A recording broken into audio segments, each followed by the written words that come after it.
Power to the truth. This is Margo.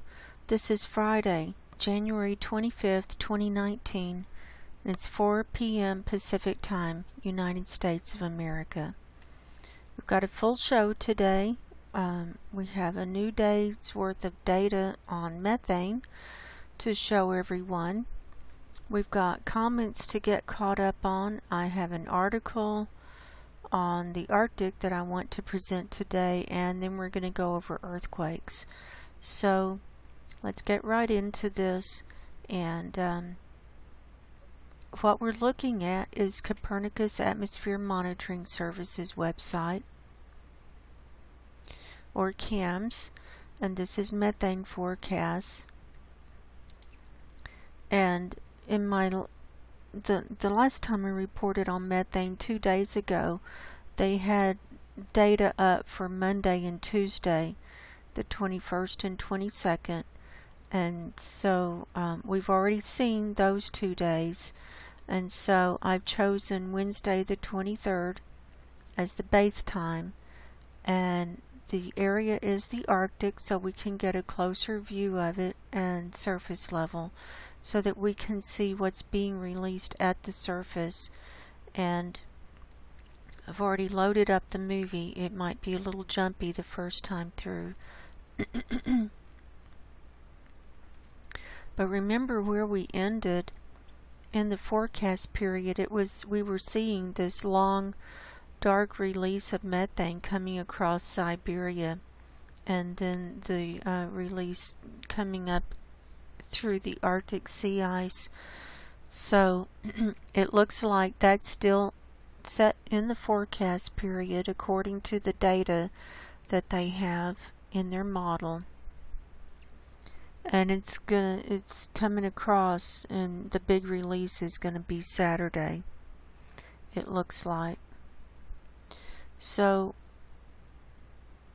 you can see it coming up, and more building, with the orangey color even coming up out of the water now too, especially over here from the East Siberia ice shelf, and orangey and into the red, and coming all the way over to the North Pole.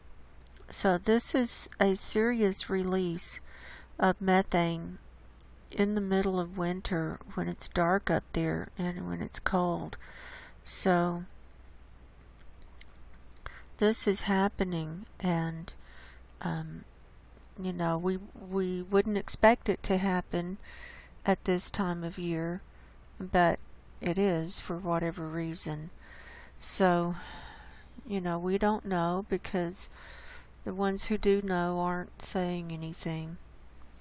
Sam Carana is reporting, saying that there is a high methane release from the surface and from the from the seafloor of the Arctic. He is at least saying that, but really we're not seeing that being reported much anywhere.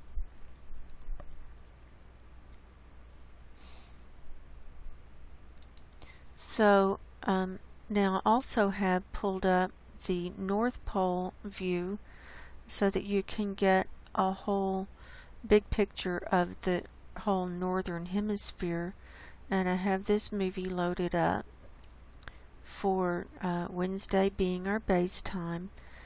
And like I said, it's the first time through, it's a little jumpy, but you can see the big picture, how methane is the big one here, and this is what we're all watching in anticipation of what's going to happen, because it holds so much heat in the atmosphere, and is one of the indicators of really a super abrupt climate change and runaway global warming, and that I believe we are in it.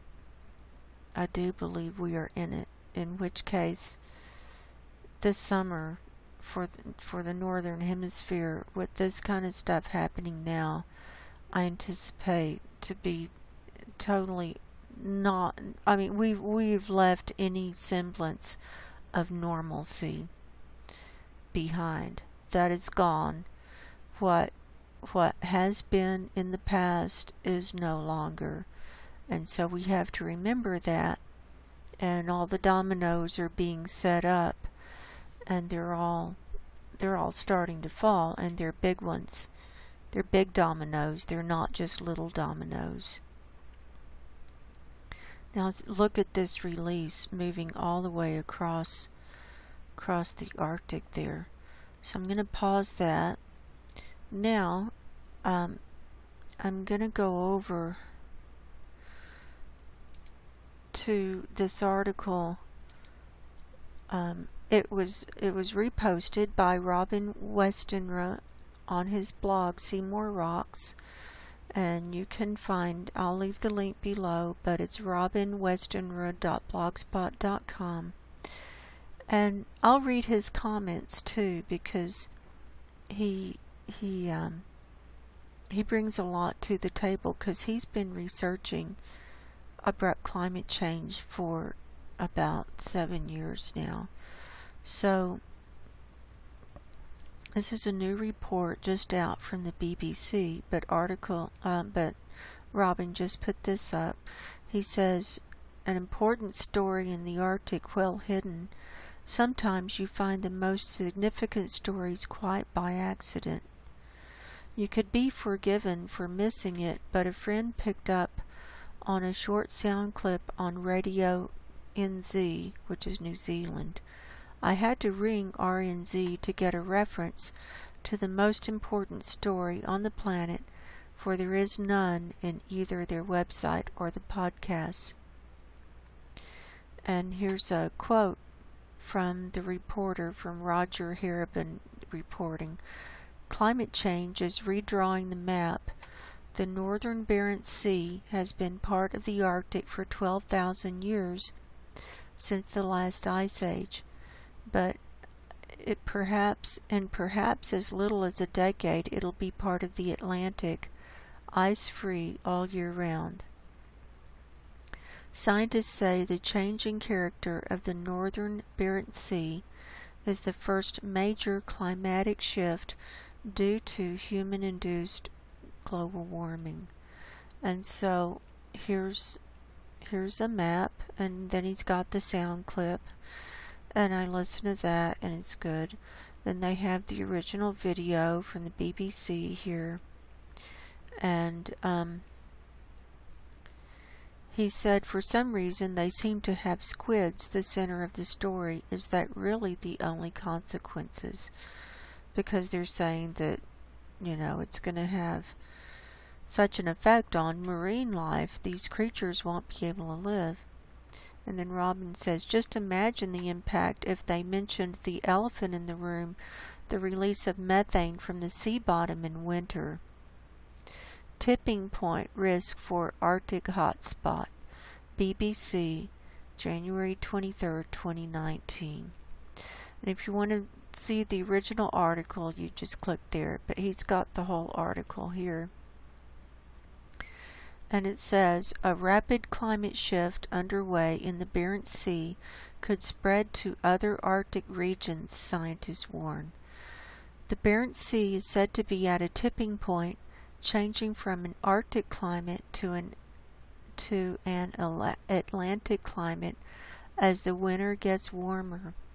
A conference in Norway heard that the Kara Sea and the Laptev Sea, both further to the east, are likely to become the new Arctic frontier.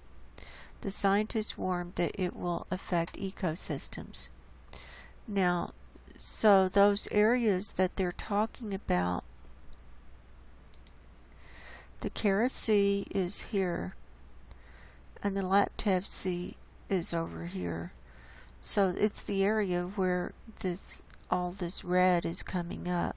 The Barents Sea is over here to the west of Novaya Zemlya.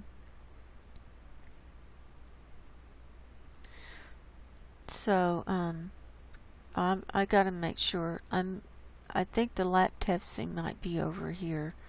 I know the Chukchi is over here. the East Siberia ice shelf is here, where that 50 gigatons of methane is stored and all of that. Anyway, so they're talking about this area becoming the new Arctic frontier, meaning that it's going to be open for exploration and trade and whatever, and so we've been seeing this. And so what's so important about this article is that they're confirming what Robin and I have been reporting on and showing from all these different articles, and showing from cams with the methane release and different in the sea ice and all this stuff, that this is truly happening, and it's happening at a very fast pace. And so what they're talking about, I've Climate Reanalyzer pulled up, and we can see the Atlantic comes in here and enters the Arctic here, and that what they're talking about is this area becoming part of the Atlantic now. And the reason is that the salt water is coming in and mixing with this with the fresh water, and the sea is so much warmer, then the ice won't reform, and so it's changing the whole ecosystem of the Arctic here, because it used to be pretty much all fresh water, and that's how the ice could come back all the way across. But we've seen also that with so much salt water mixing in, that the freezing point will be a lot lower, and the sea is just too warm for it to freeze. So this is the 2-meter temperature anomaly for the air. So we can see in the Arctic here, all around where that sea ice is all high. It's at least 10 degrees centigrade or Celsius higher than it would normally be. We're also seeing the whole Arctic region is shifting, but Alaska is really hot right now too. And just to remind you of where the sea ice cover is right now, this whole area is still ice-free. And that's the area that they're talking about with the mixing, in addition to on over.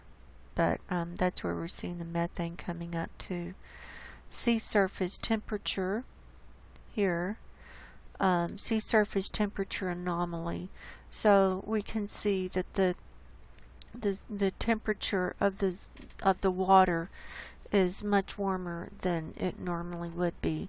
And also down here at the tip of Greenland, they've got issues too. Look, it's red down here. So this whole Arctic region is in big trouble. And another thing I want to show you real quick, while we're looking at sea ice, this is the Navy website, and this is their model for sea ice thickness, and here it is for today. And so here's that ice-free Barents Sea coming in. Here's Novaya Zemlya, here's the Kara Sea, and then the Laptev Sea over here. And we can see that the ice that's there is barely there. It's in the light lavender, and it's not very well formed right there. So and then around the edges here it's still lavender, but and then it's going into the blue, and the lavender is about 0.5 meter thick up to about 0.75, and then when it starts going into the blue, you're coming into 1 meter thick, and then into the darker blue it's probably 1.25 meters thick along through here. And then when you're going into the aqua, you're moving into the thicker, like 1.5 up to 2.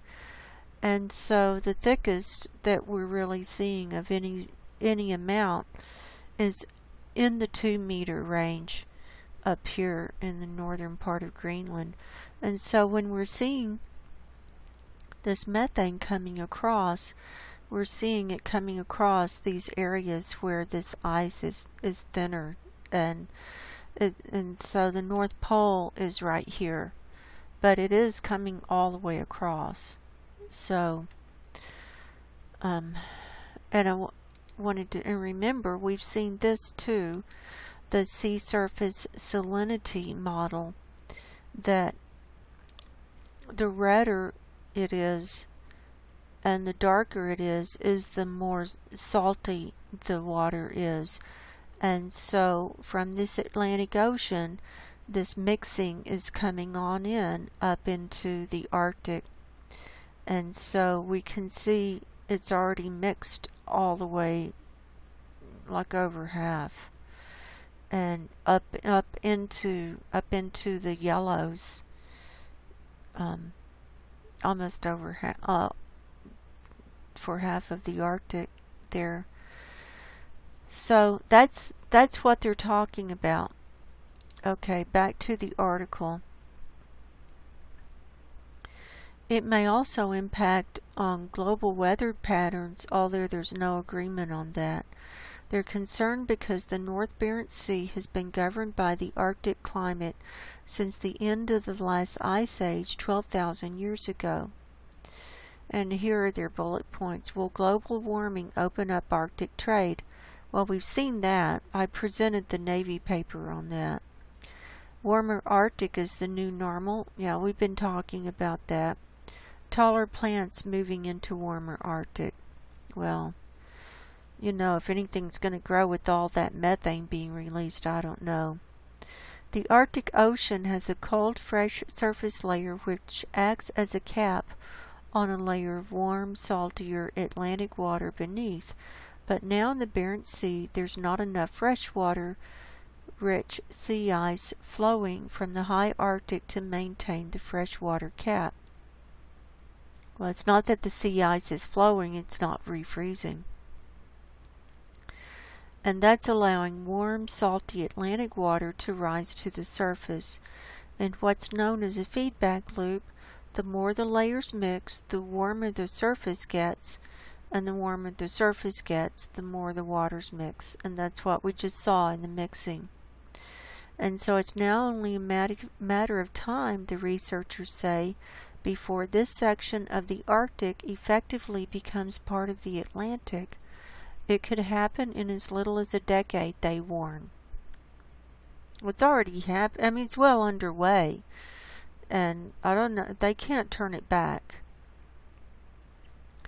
Dr. Sigrid Lind from the Institute of Marine Research and Bertnes Center for Climate Research in Norway told the conference that if the sea stratification broke down completely, the change might be irreversible.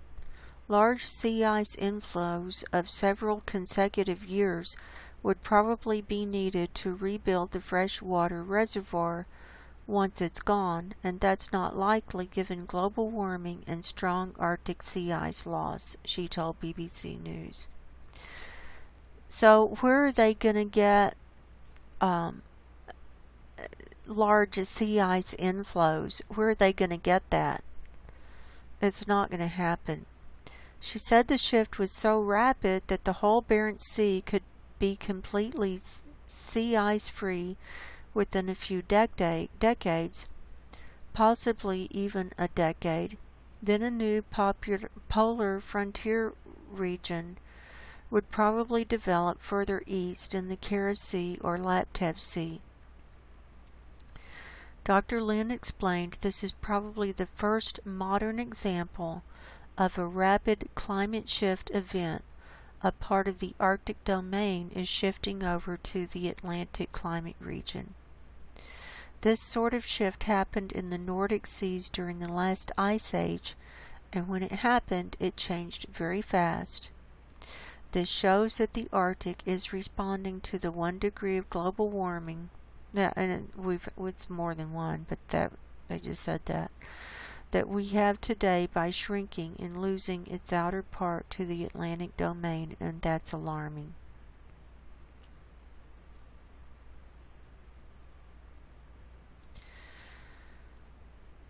Dr. Jeremy Wilkinson from the British Antarctic Survey told BBC News that the new findings on stratification and fresh water were vital for understanding the future of the Arctic.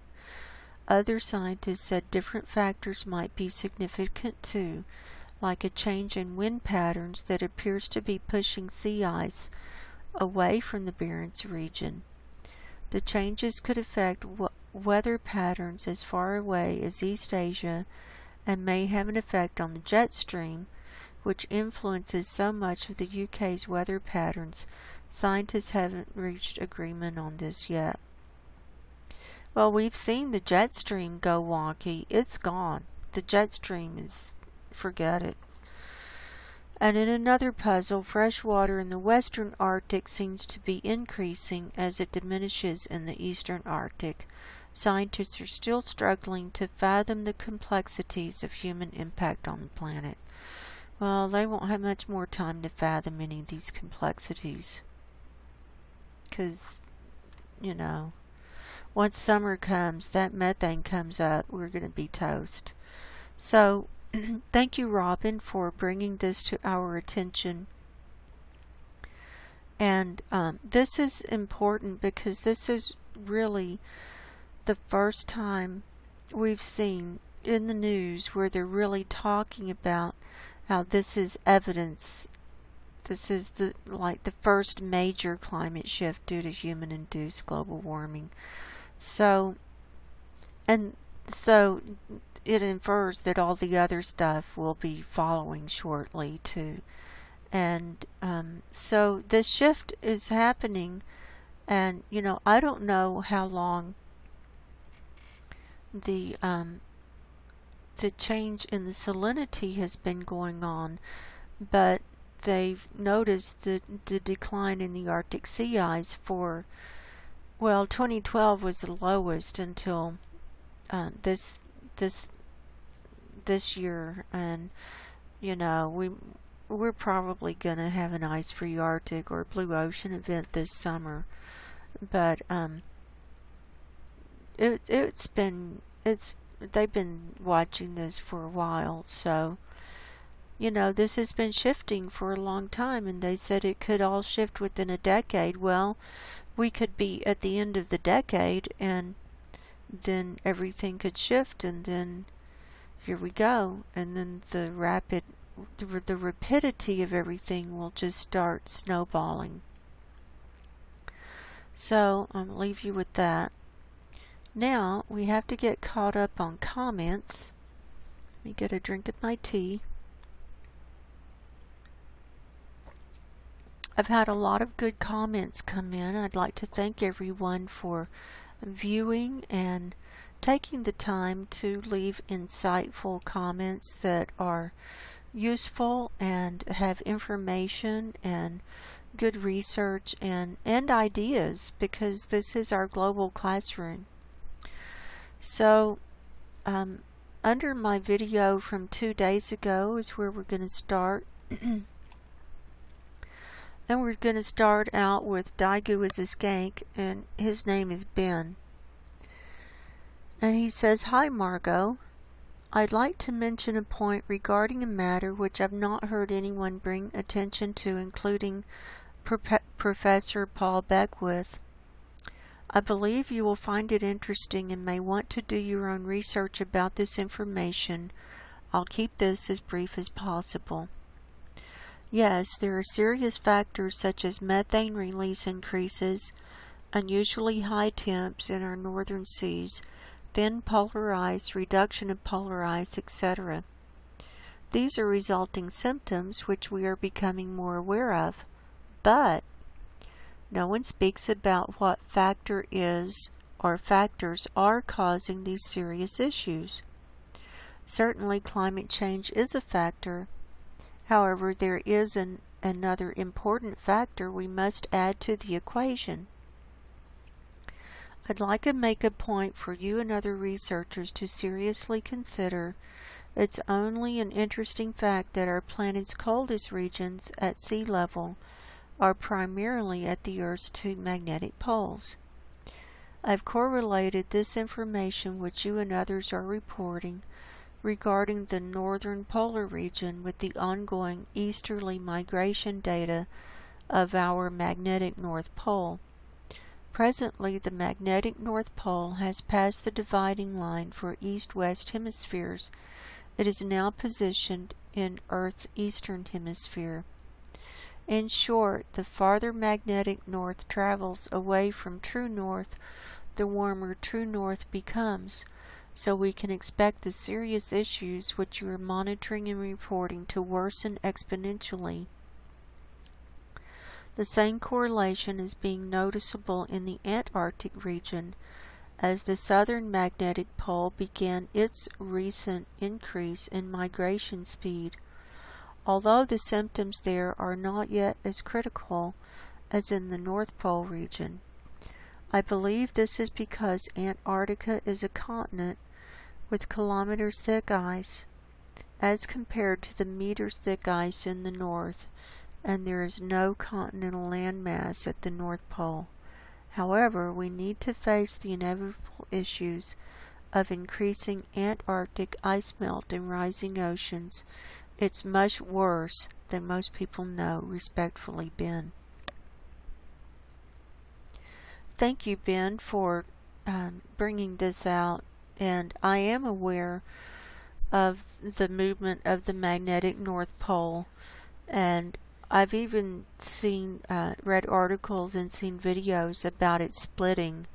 And it has to do with, I believe, from what I've read, I'm not an expert on this, the magnetosphere is shifting and changing on the planet, and so we go through these pole shifts and these magnetic pole shifts periodically, and there is evidence of it in geologic records with lava flow and different things. And so as this happens, it changes the weather patterns, it changes everything, and changes the jet stream and a lot of stuff. And I agree that this is a factor, and there are other things that we need to factor in. And I'm a holistic, big picture type person, and so I do consider other things,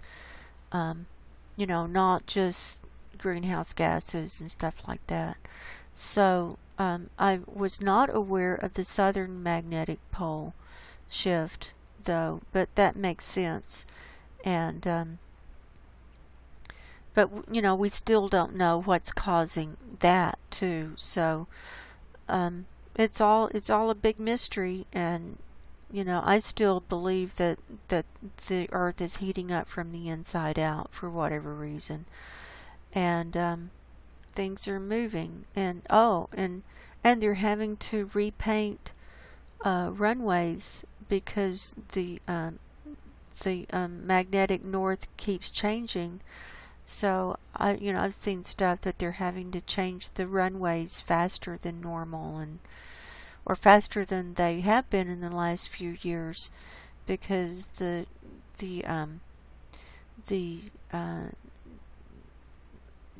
magnetic the compasses and things in the airplanes just don't work. So it's a huge deal. So thank you, Ben, for being here, and thank you for your comment. So Valhalla 56 says, well, this is just peachy, so we're in the middle of the 9th inning. Wow.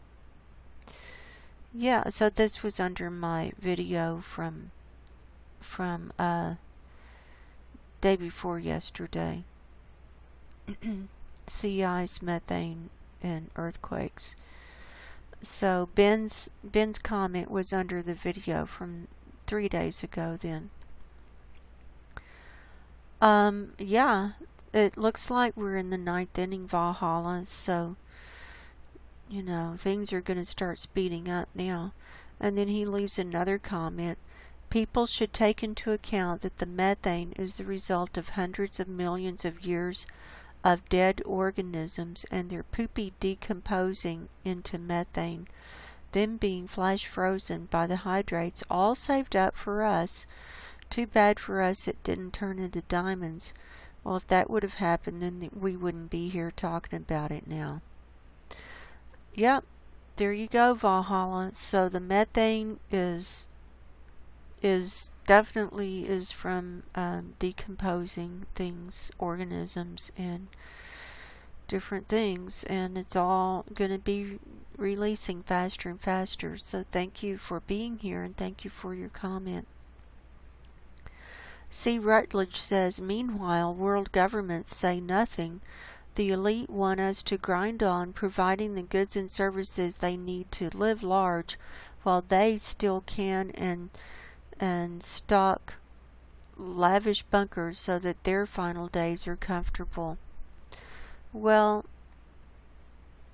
that's true, and they don't want to lose control, and they don't want a bunch of chaos and rioting and stuff, and they want to keep order as long as possible. But the way I see it is, it doesn't really matter, because in the end, nobody's going to make it out of this alive. I mean, in the end. And the elite think that also they're going to bring robots and AI online, and they've got their quantum computers and all that stuff that's going to like fix everything. But if you're in a bunker and you've got an earthquake splitting it open, I'm telling you, I don't think anywhere it's going to be safe. So I don't have any, I wouldn't want to be in a bunker with them. And what do you mean comfortable? I mean, I'm not comfortable. I've got what I need, but I'm definitely not comfortable. And when and it's already happening, the world is so toxic, if you just can't be in a healthy state. Your body is going to be unwinding, and if you haven't started experiencing some of these chronic conditions, including chronic low-lying fatigue, and then just not being able to function, but it's like you're dying, but your body's still walking around. If you haven't experienced that, you will, because that's part of what's coming. And it's because the world is so toxic, we can't get what we need from the food and the water and the air to rebuild healthy cells. And so it's a slow death, and for some it's a faster death than others. But thank you for being here in your comment, C. Rutledge.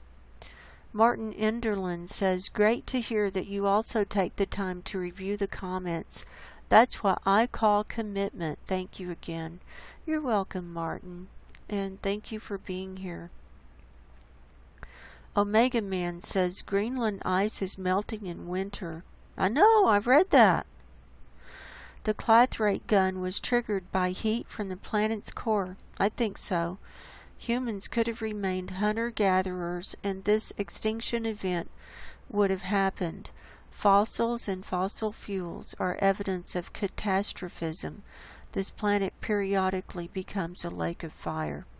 Yeah, I know, Omega Man, and we go through these cycles and these periods, and so it is what it is. So thank you for being here, and thank you for your comment.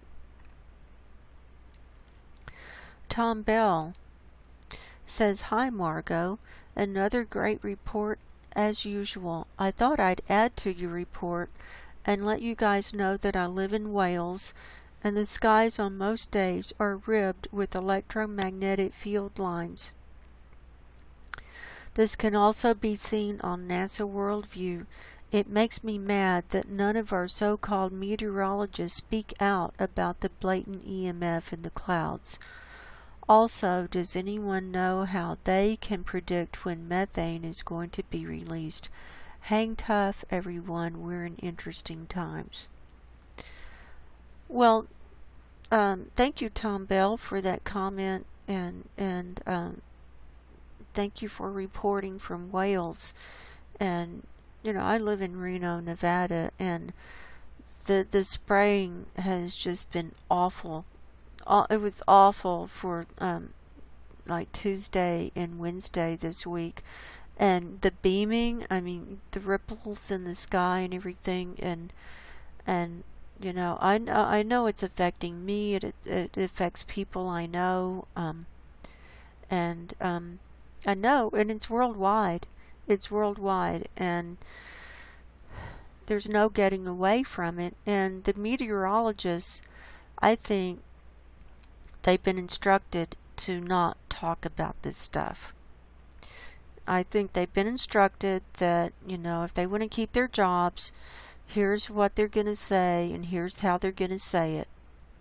And they might even have new words for the beamed clouds to make it look like it's normal, so that to bullshit everybody, so that when you're trying to point it out to them, they say, oh, well, that's normal. Oh, those ripples are normal.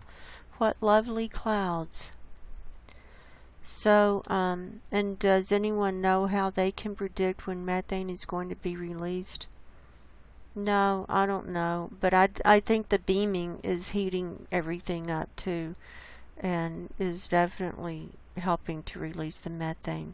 So thank you, Tom Bell. I appreciate you very, very much. And then Tom Bell leaves another comment. Margo, I just wanted to share something that I'm sure everyone is feeling. I feel like I'm living in an insane asylum. Yeah, join the club. I see life in Wales going on as if it's business as usual. I feel like a voice in the wilderness as I silently observe the ignorant population who haven't the slightest idea of what's coming. It's a difficult place to be. I feel like I'm living in a Hollywood movie and feel like standing in the middle of the town and scream at the top of my voice, "Wake up!" But I know people would just think I'm nuts. Funny thing is, it's everyone else who's nuts. You're not the only one that feels this way, Tom. And this is one of the reasons that I do what I do, and that I've been starting to report on this climate change and all these different things as I learned about it and saw that it was such a huge thing, and the disconnect between reality and what's being shown to us, and how we're being lied to, and how even if we had an audience, it's so hard to convince people. It's hard to show people, and I have a hard time on my channel. And you people who are following this and looking at the methane and looking at the sea ice, you're in a very elite group as far as understanding what's going on. And the majority of the population doesn't know, and they don't care. And they don't want their life upset, and they just don't care. And so what I found is that the deeper you go down these rabbit holes, the narrower it gets that you can share with anybody, because it just gets more crazy as you go down the rabbit hole, and more unbelievable. And so this is one reason that I do what I do to help keep my sanity. And so this is why we're here, to help support each other and to realize that this is real, and we have to be discerning. And we are coming together from all parts of the planet, and it's a small group. I don't even have 2,000 subscribers, and a lot of those people I got before I started doing the climate change videos too. So it's a very select group who who can go there, and then, you know, they get comfortable understanding something, and then if another thing is presented, it's hard for them to take that belief reality cap off and be open to something else. So we're in no man's land, and we just have to be open and be observing and watching and waiting and ready. And we're in the end times and watching all these signs. So thank you, Tom Bell. I'm glad you're here. Thank you for being part of the group. And you're not alone. So, you know, this is a place that you can come and know that you're not alone. And then Tom Bell leaves a comment under my video from yesterday. Bless you, Margo. Well, bless you too, Tom. I appreciate you very much. And then Victor Cohenberg says under my video from yesterday, sulfur dioxide in earthquakes. Thank you, Margo, for another great report. You're welcome, Victor.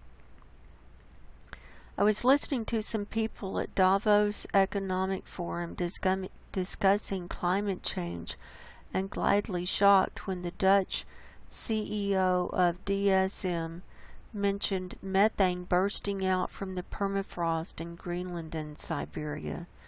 And he gave the link if anyone wants to go watch that. Well, they know. So this is proof that they know what's going on. They absolutely know what's going on. And, you know, they're just trying to keep order, and they're trying to keep their jobs. So there you go. Thank you, Victor, for that. And then Dan Bayasi says, in response to my question about what a ghost quake was, "Hi Margo, ghost quake seems to be when seismic equipment in location A records earthquake shaking in location B some distance away, but is unable to attribute the correct location due to not having seismographs located in the epicenter area. In New Zealand, it seems we rely on the U.S. Geological Survey to better pinpoint locations outside New Zealand borders, so on rare occasions an earthquake's epicenter might be initially incorrectly attributed to within New Zealand's geographical area when it is actually a fair distance away." And then he leaves a couple of links, and I say thank you for that information, Dan Buyasi. So now we know. And so they could have had those earthquakes, but they wouldn't know because they don't have the seismographic equipment in the right location to verify it.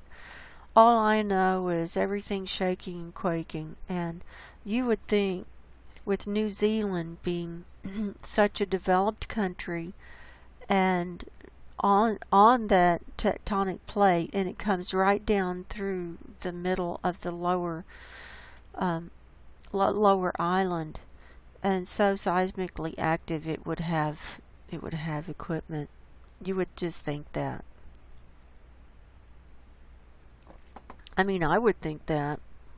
I would think they'd need some of the top of the line equipment down there, especially now. Well, thank you, Dan, for being here in your comment.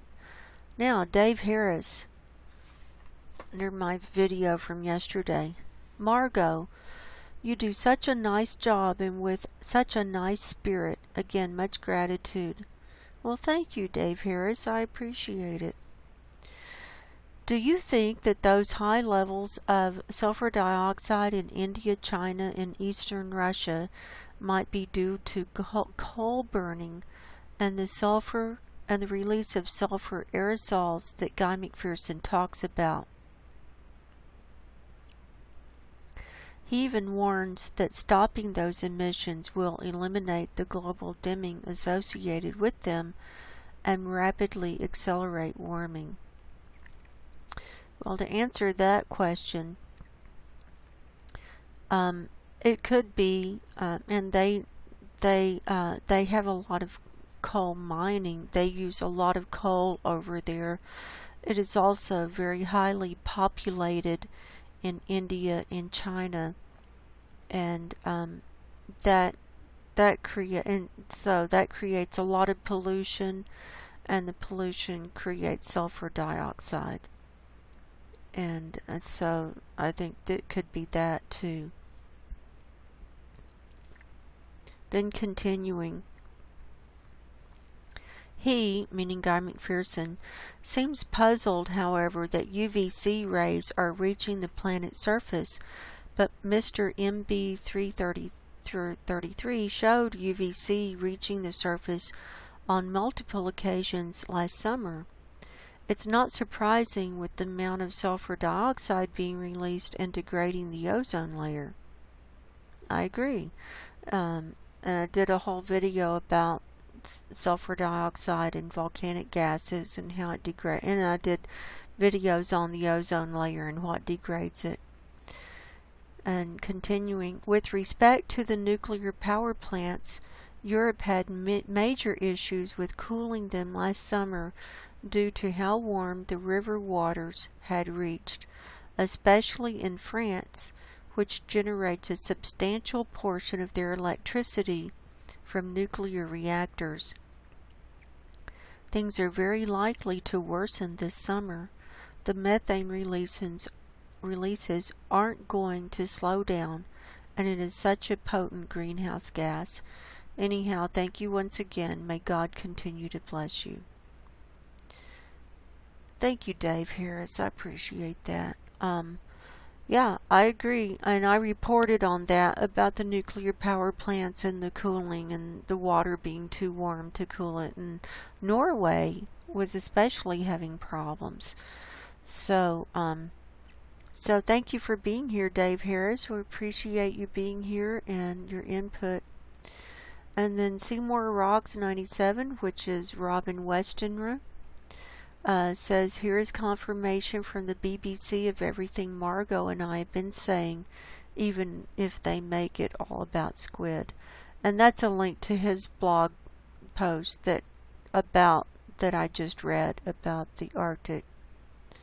And so if people want to read that, the link is there. I'll also leave it in the description below. Thank you, Robin, for your research and always bringing new and good information to the table. Then Troy Turton leaves a few comments. In the first 9 minutes of your video here, 4 new quakes came in. 5 new quakes in the first 14 minutes. 6 new quakes in 18 minutes. Yeah, they were rocking yesterday morning when I was doing that video. It was like one right after another. They were rocking. And then he says, my dad fought on Okinawa and Guadalcanal in World War II. Well, I guess he saw some stuff. So, thank you, Troy, for being here and for your insights and comments. And then finally, Margaret Boucher says, thank you, Margo. I agree with Dave Harris. You have such a nice spirit. I appreciate your news and your thoughts you share with us.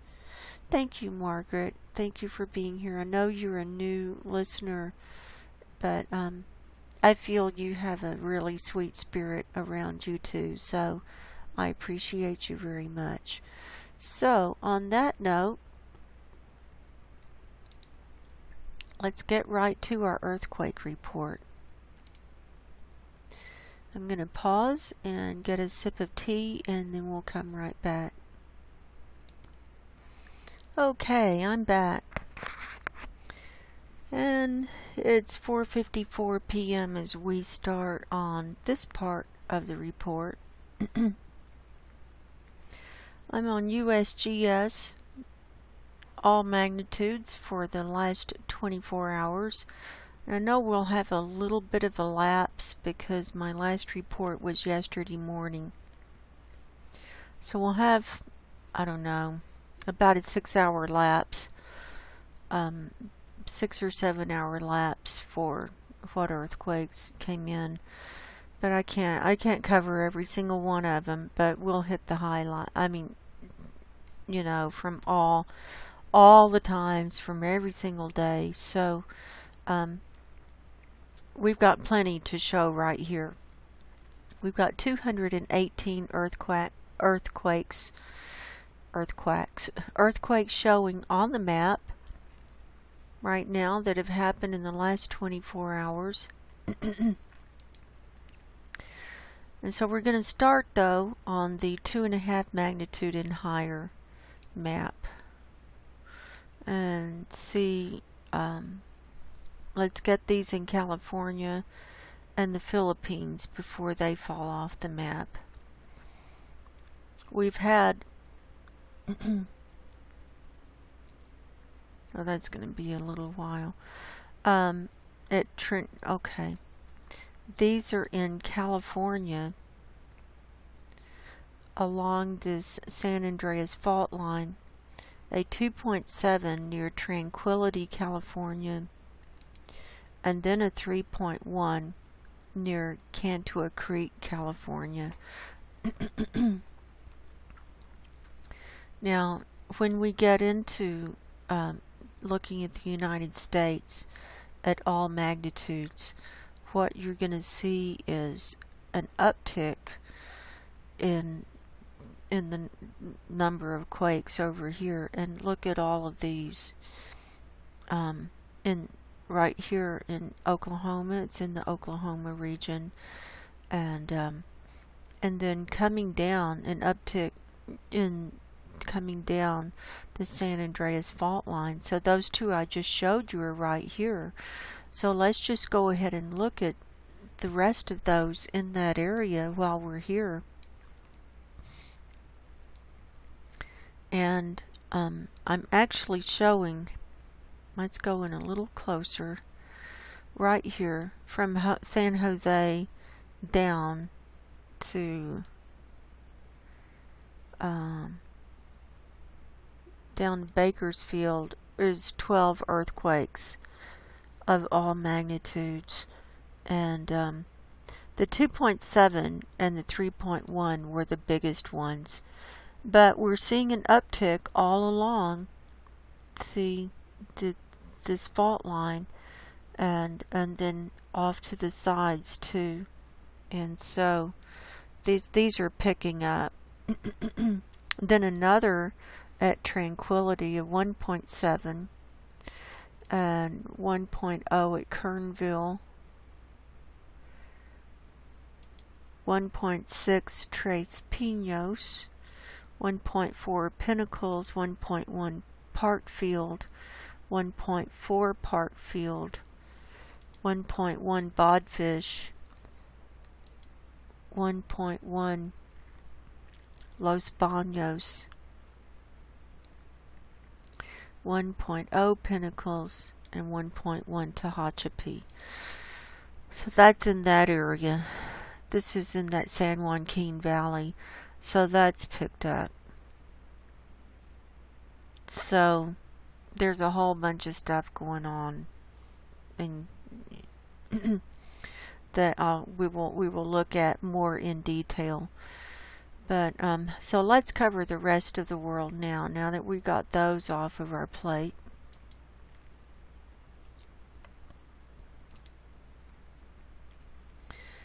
And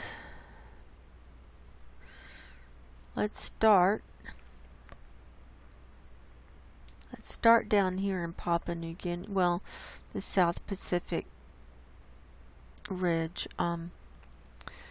I want to show you something else. Hang on.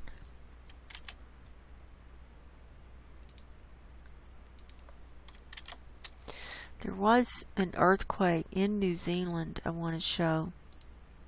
So I'm going to go to 7 days, 2.5 magnitudes.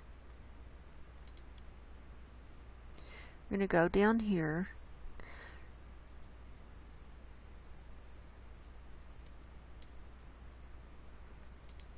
this the one? Yeah. I can't remember if I showed this one or not, or if it came in after I did my show yesterday morning, but it shows that it happened yesterday at 6:12 a.m. Pacific time. It was a 4.2 magnitude earthquake just to the north of this southern island, pretty much in between the North Island and Southern Island, and it was 200 kilometers deep. So that's a very deep earthquake that came in right there. So I didn't remember if I had shown that or not, and so I wanted to make sure that I got that covered. Also, there was a bunch more down here at Papua New Guinea.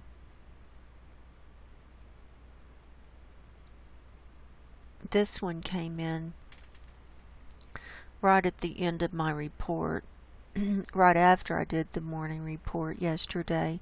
It was a 5.3 that happened near Finchhaven, Papua New Guinea. Happened at 10:56 in the morning Pacific time, 69 kilometers deep. This was yesterday. And then a 4.9 right next to it that came in last night at 5:41 p.m., 206 kilometers deep. So remember, I showed the sulfur dioxide, and that's from this volcano going off there. So we've got volcanoes and earthquakes happening at the same time. So these the orangey colored dots are in the last 24 hours, and then the yellow dots are older than that, but in the last 7 days. So I really don't want to show all 7 days. So now let's get going down here, starting in the South Pacific down here at Tonga. We have 3 right next to each other. We had a 4.9,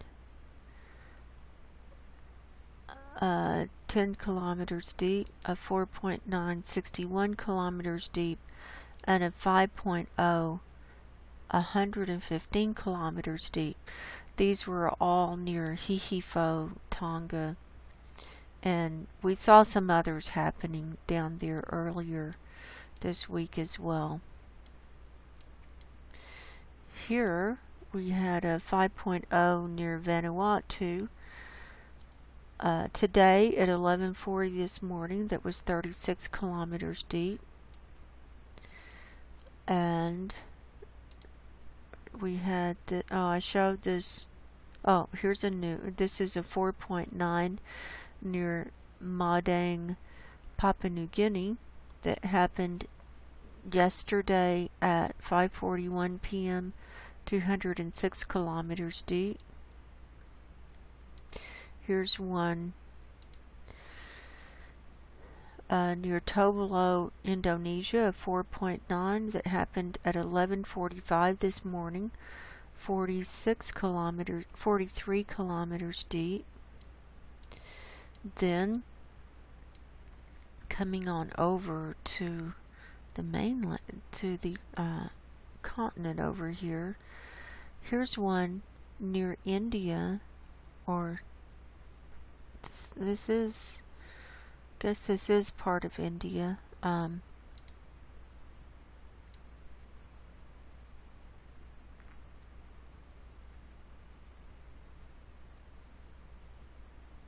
Okay, this was a 4.6 that happened 21 kilometers east of Churachandpur, India, that happened at 9:07 this morning, 55 kilometers deep. Then up here in Afghanistan was a 4.1 near Jarm, Afghanistan. It happened last night at 9:01 p.m., 199 kilometers deep. And then here was one in Turkey on land. It was a 4.3, 1 kilometer east of Methane, Turkey, that happened today at 12:20 p.m., 20 kilometers deep.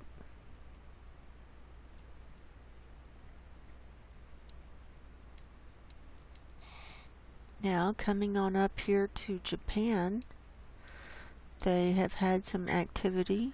There's been this 4.9 in directly south of this southern island here. They say 83 kilometers south of Nishinomoto, Japan. That happened last night at 8:48 p.m. 4.8, same place. It happened today at 1:22 p.m. And then a 4.6 right up here. That's saying 78 kilometers southeast of Fuku, Japan. And I didn't say a bad word. That's what it says there.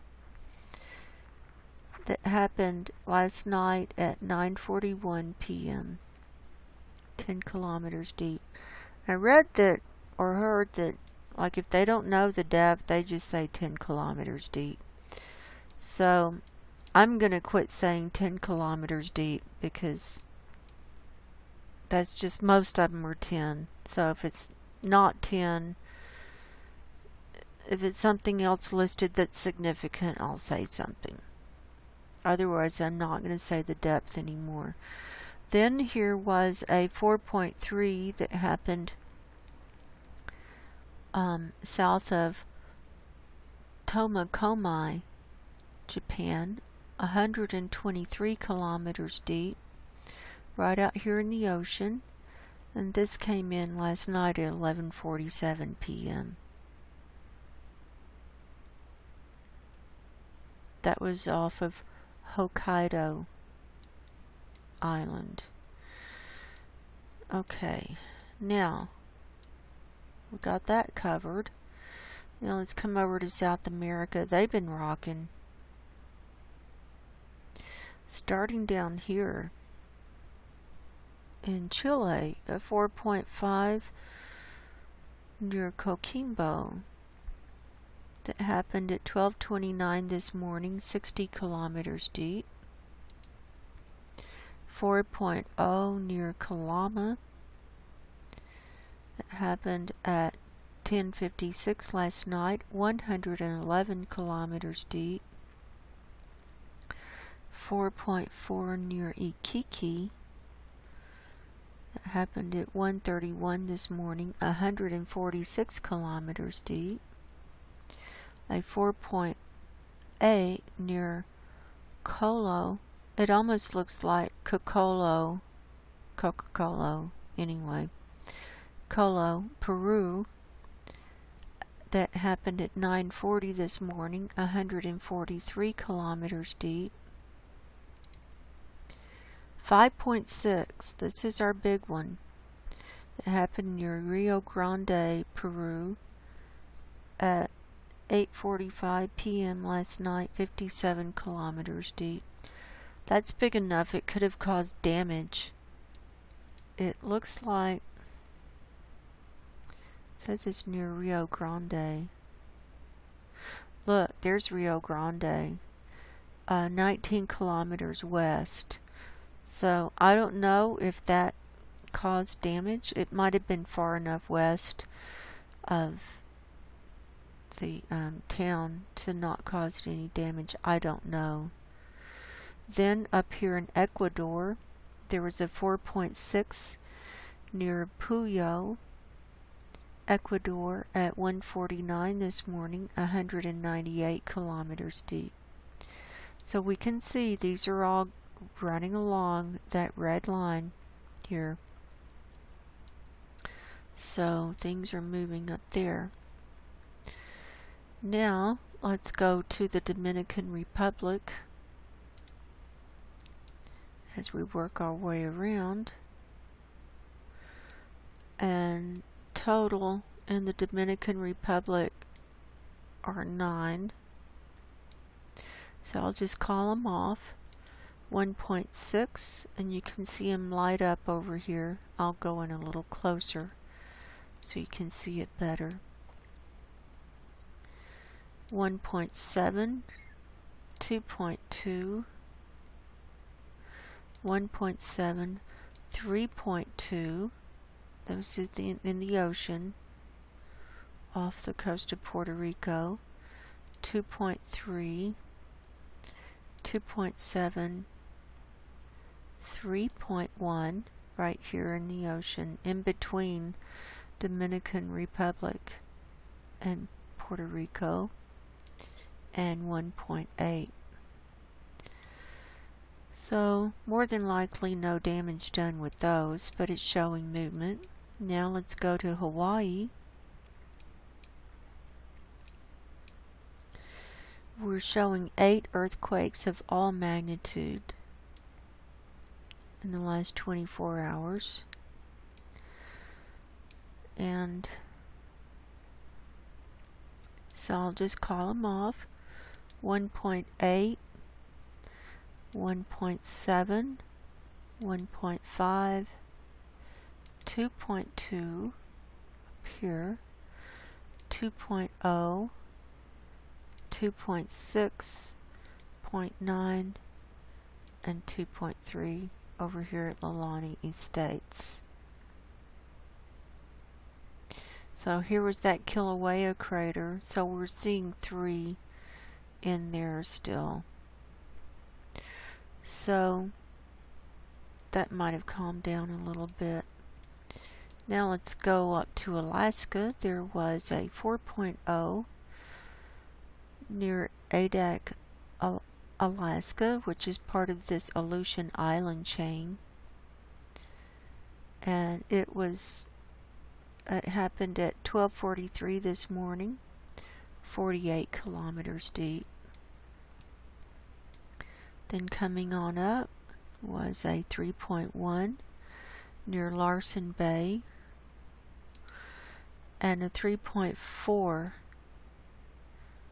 looks like on the land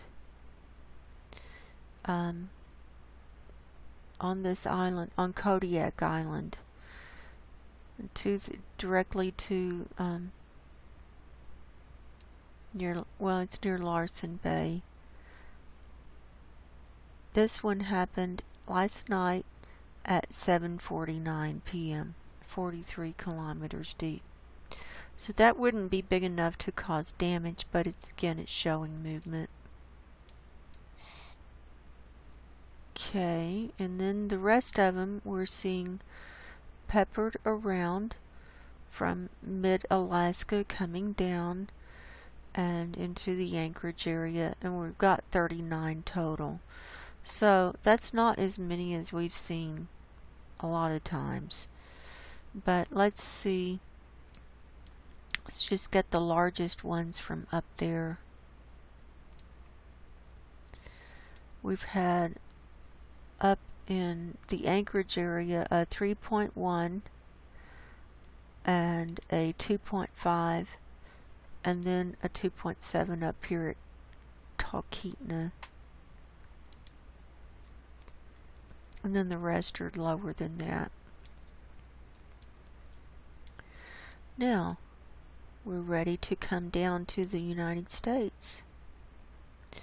We're going to start over here on the east side, a 1.7 near Lenoir City, I don't know how to say that, Tennessee, that happened last night at 9:03 p.m., 14 kilometers deep. Then this one, on this New Madrid fault, a 2.2 near Steele, Missouri, that happened at 3:32 this morning, 8 kilometers deep.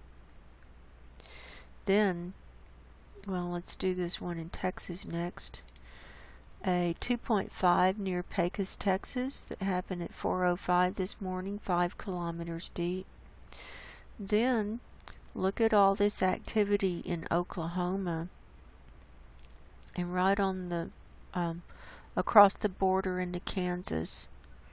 So we had this 3.4 near Caldwell, Kansas that happened at 10:30 this morning. There was a 2.8 near Cherokee, Oklahoma at 8 o'clock last night. 2.9 near Perry, Oklahoma at 9:51 this morning. 2.7 near Guthrie, Oklahoma at 11:03 this morning. And 2.2 near Tuttle, Oklahoma at 9:48 last night. So more than likely this is as a result of fracking and oil well drilling. And what it's showing to me, did I get this one? No, here's another one. 2.5 near Colgate, Oklahoma that happened at 1:55 this afternoon. What it's showing me is that as a result of the fracking, it's weakened the earth and weakened the crust. And so now we're seeing earthquakes and movement as a result. So it's damaging to the earth. I never thought it was a good thing. Okay, now up in the northwest we've had a 0.5. I can't even find it. It's so small. Near Hood Village, Oregon. That's what they're saying. Oh, right down here. 1.8 near Three Lakes, Washington. A 0.7 near Suquamish, Washington.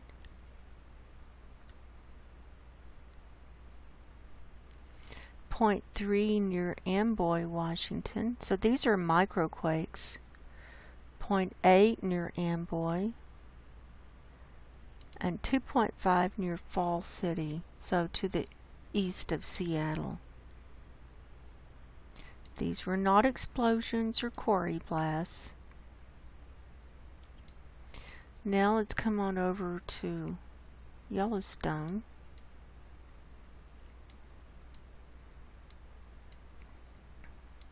And in the Yellowstone region, we've had a 2.0 near Virginia City, Montana, and a 0.7, same place, Virginia City, Montana. 1.7 near Manhattan, Montana,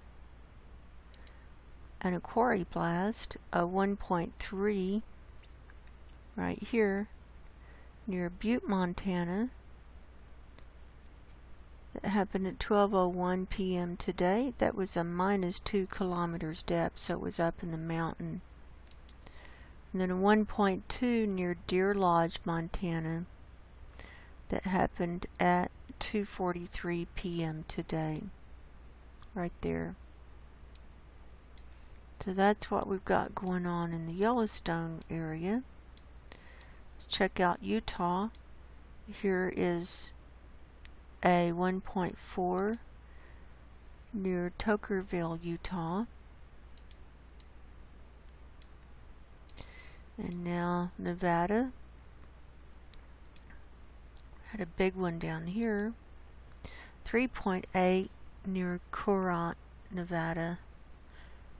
That happened at 12:31 p.m. today. And then a 1.6, same place. And then we're seeing small ones around. Those are the biggest one was that 3.8. That's getting up there. So as you know, this is in the southern Nevada area, in the Hawthorne area. It's showing 12 on the map. And this down here is where the Nevada test site is, where they used to test nuclear bombs underground and above ground and all that. So, and Walker Lake and all that. So let's look at Lake Tahoe real quick. Here's one right on the coastline or the beach, a minus 0.4, and this was up at Tahoe Vista, it looks like, sort of. And that happened at 3:21 this morning, and a 0.1 at Tahoe Vista that happened at 9:57 last night. Carson City is clear. Reno's clear. Pyramid Lake is clear. Northern California. Thought I saw some things up here. Okay, let's move on over to Northern California. First of all, we got to look at these in the ocean off the coast of Northern California. Now this is part of this Cascadia subduction zone. This is the Juan de Fuca plate here with the red lines that go around it. And so this, we're watching this movement. Here's a 2.1 that came in yesterday at 5:41 p.m., 33 kilometers deep. And then a 3.0 that came in right on the edge of this plate yesterday at 5:40 p.m., 10 kilometers deep. So those were, so that was at 5:40. This one was at, so within 1 minute of each other, those two happened. So this one happened first, and it shook the plate, and then this one happened. That's how it works. There you have movement. Then there was a 2.1 near Hydesville, California, that happened at 4:05 p.m. today. A 1.5 near Red Bluff. A 1.7 near Covelo. A 1.3 near Rancho Tehama Reserve. And now the geysers have 8 on the map today. The highest one is a 2.3 at the geysers. Coming on down. Now there was some activity down here. Oh, here it is. This little tiny one off the coast of San Francisco. A 0.9. They're saying it was 6 kilometers west-southwest of the San Francisco Zoo. That happened yesterday at 5:55 p.m. Can you imagine those animals with earthquakes going? You wouldn't want to be in the middle of that with a big earthquake, I'm telling you. Here's one in the middle of the mountains, a 1.5 near Angels Camp. Let's look at this grouping at Mammoth Lakes and Long Valley. We've got 20 here today, including that little one. Let's see if I can get that one off the map. Okay, well now we got 21. So last one we picked up to there at 19 right here. And most of them were small. Here's a 1.8 near Mammoth Lake. The rest of them are small, but they're all pretty much in the same area.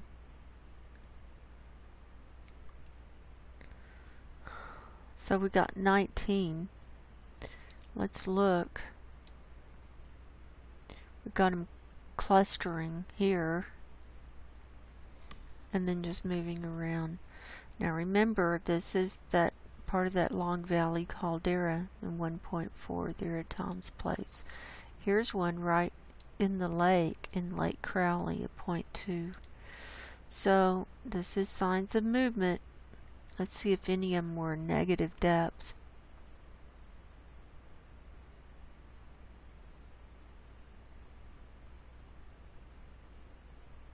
No, they were down in the ground.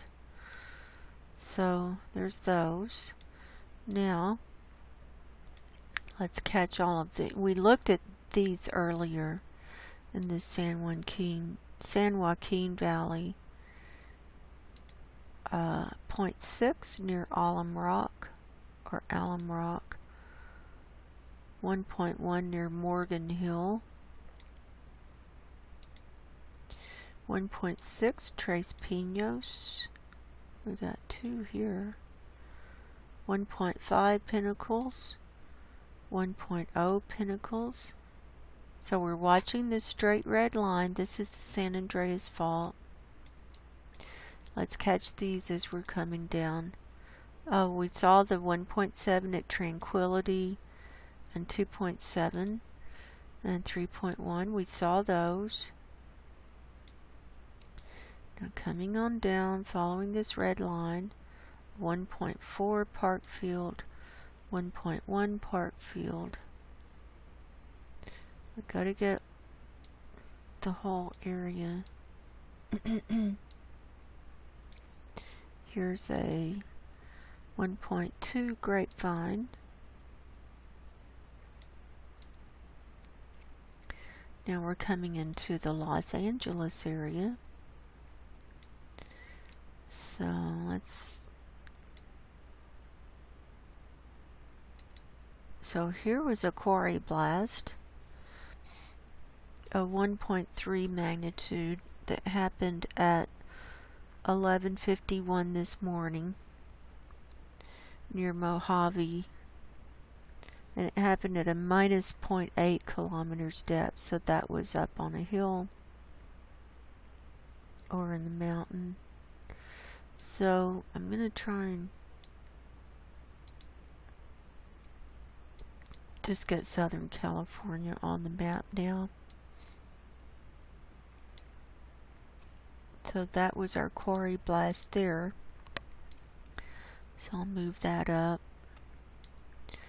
We've got 46 showing here.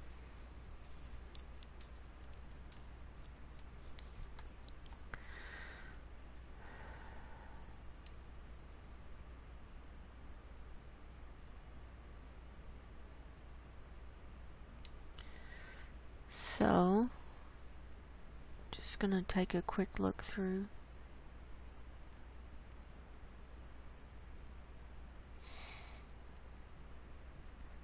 These are small. And we got this one, this 1.4 that came in at 4:58 near Trabuco Canyon. Here's a 1.0 at Northridge. So let's see what's going on down here in Imperial Valley. 1.5 and a 1.3, and then the rest of them are pretty much clustered here at Kauai and this area. There's 30 there. Small.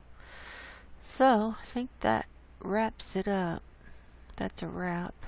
Let's see what else might have come in while we were doing our report. Looks like we've got activity over here.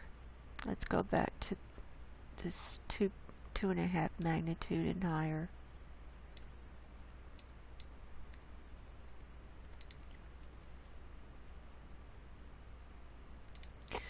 4.4 near Muka, Japan. 117 kilometers deep. This came in at 4:31 this afternoon. Uh-oh. Look at this. Here's Tokyo. This is near Fukushima, I think. I'm trying to remember.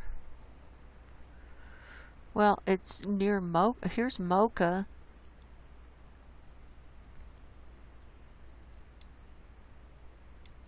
So that was 117 kilometers deep, a 4.4.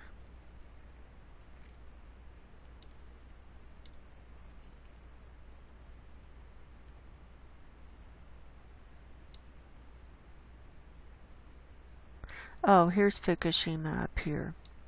So it was a ways from Fukushima, so that didn't disturb Fukushima, hopefully. That's enough to feel, though, even if it didn't cause any damage. That would rock things. You would feel the earth moving underneath you. Definitely.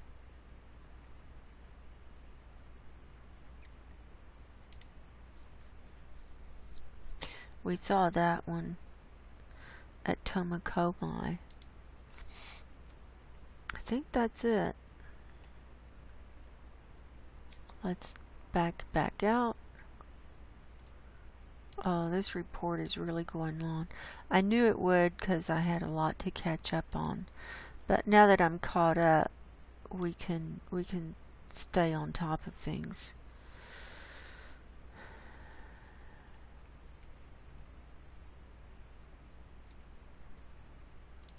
We saw all those. Okay, so what we're seeing is definitely more going across the United States in a line here, and larger ones coming up in Oklahoma, and more clustering and more activity across the United States. And so, and we're seeing also larger ones around that ring of fire and coming in faster, in my opinion. So my message is, time is short and no one knows the day or the hour, and I do recommend that people get their spiritual houses in order so that they don't have anything holding them back from going. I love all of you very much, and until next time, God bless you, go in peace, and good night.